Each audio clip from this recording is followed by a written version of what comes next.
Hello and welcome. And these are predictions by me, done over a few hours, but really how I've been thinking over this last many months and years on how the world markets are going to be. And thus I decided let's just figure out, well, how do I think Bitcoin, gold, and silver are going to move over a good period of time? And I chose 1,000 days, which would take us to July the 1st, 2022.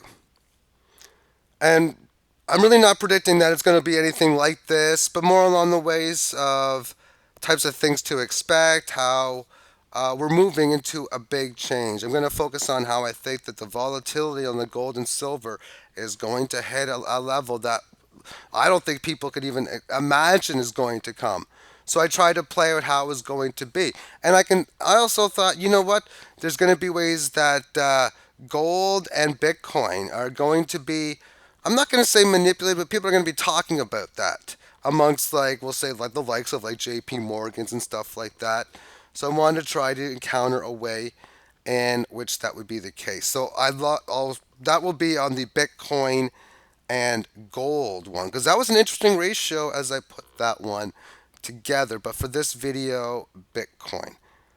Again, this is just what I'm thinking. It's a story, so that's all I'm doing is I'm telling you a story of a chart where I just put a bunch of numbers together that resembled something looking like this, that has numbers down to 1,000, so that's how many days from now. And price point, we got 4,000 at the lowest. This is a log scale, and up to about 100 and almost 150,000, less than 3 years from now.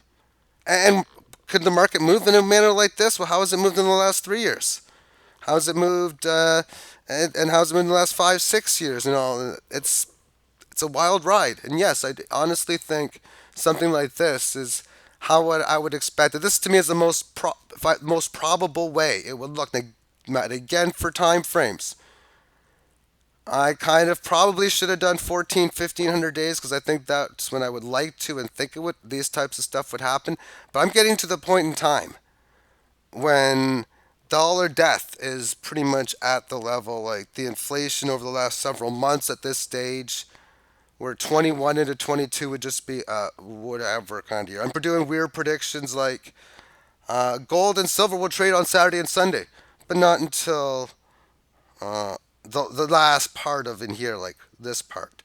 Somewhere around here, gold and silver. I got a date, I just don't remember what it was, but on one of the days, that's when like the gold and silver climax and the markets there will all like have a collapsing moment. So I'm trying to simulate how it would go, how it would present itself before then, how the J.P. Morgan and the big trading plays would work out. So within it on the Bitcoin one, let's just go from Bitcoin, just the way I drew it up from start to finish, and right off the bat, I have a small crash down to about 6,000 and change. That's what I think is going to happen this week. Is like Monday, Tuesday, Wednesday. I wouldn't be surprised on Monday, Tuesday, seeing like, oh, 18% down in one day. Yeah, yada, yada. I'm not predicting any days where Bitcoin will double, but there's some days on here where it practically does. But the one interesting thing, I wouldn't be surprised, and this is a happening soon kind of event, like this would be like next month or whatever, where it does something like this. A big failed breakdown before this thing really gets going. And a situation like this would be coming down to 6,000, and then having this little rally where maybe come back to 8,000, then this little quick move to like 4,800, and then it just goes in a quick period of time like this. Back up to where we were at that 13, and then back up to 20. And a range like this wouldn't surprise me for an extended period of time. So I drew that in. And this would be ranging over a better part of a year, 3/4 of a year. And then when it breaks it, of course, like most times, it's a large consensus, fast move to next key level. And I'm thinking it's going to make a move in the 60 or so thousand range before it really goes to its big inflationary play. So that's why I chose 60,000, and I think it would happen somewhere around in here. And then I gave it not as long as we've had now, but a long short term bear market, or between short and long term, because overall the time span is like from day 300 to day like 770. So that's like a year and a half, so it's not really that long term of a bear market, but one just like we've experienced from the January 2018 highs, just like the one that happened in the middle of the last decade when it went from the Mount Gox highs at 1200 to 150. Well, we're going to be having those come into play, so I added another one in it. Within it, I had the situation where we'd have like failed moves that could occur here and there. Put a failed move here, but let's no nice one here. And then they'll thinking, oh, it's going to get back, and then just a prolonged bear market on this level and here, where it just makes those lows, and then the washout lows. So the ones that scare the people, this move is very similar to like this kind of move in here. And then this is where things get where the wild moves, tensions would come into play when the banking system is pretty much at a huge uh, dying lock, or it's just in a the world economy is bad. This is when it gets really bad. So I really don't want to. Cause I'm really not exactly sure how bad it is going to be amongst the people, because the largest transfer of wealth is going to be interesting times. And again, that's the type of things that I'm predicting and trying to draw out amongst Bitcoin, gold, and silver. So the next charts will be silver. I'll put silver up, I'll put gold up. I've already done Bitcoin against silver. That was my previous one. The Bitcoin to gold ratio, I did a quick preview of it. But the one that's really big, I think, is the Bitcoin and gold one. I want to talk a lot about like the big market people, sort of like how it is today and how it's going to move into the future. That's what I'm going to use that video for. But there's going to when you've heard things like on like the web bot, like the flock for people to get into cryptocurrencies.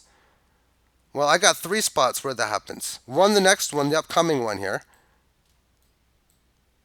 and then another one next year, and then the ultimate one when things get extremely wild and out of hand.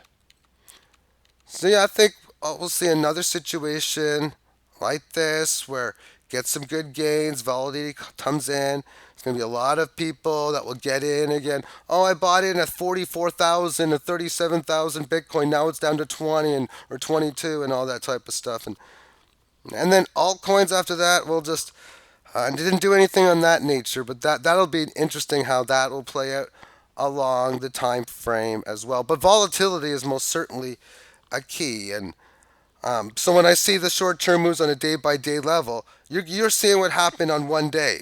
If something whatever happens, you see big or bad or boring moves, and then whatever happened over the last 5 or 2 weeks, and that's like 15, 20 days. Well, there's going to be thousands of days or so many days that's just one sample of a lot of numbers moving forward. That as you go on, you're going to look back and say, of course, it was no surprise. Why did I do this? Because on stuff like maybe the panic sell down in here, like at this point in here, because these things are normal. We have big moves up, big moves down.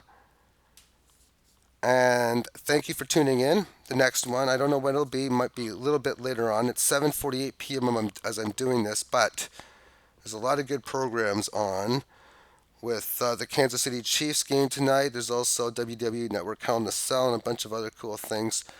So I'll probably get one out maybe later towards midnight. Will be the which one will I do? I'll do gold. I have to do gold before silver for sure. I'm going to do gold next. Take care.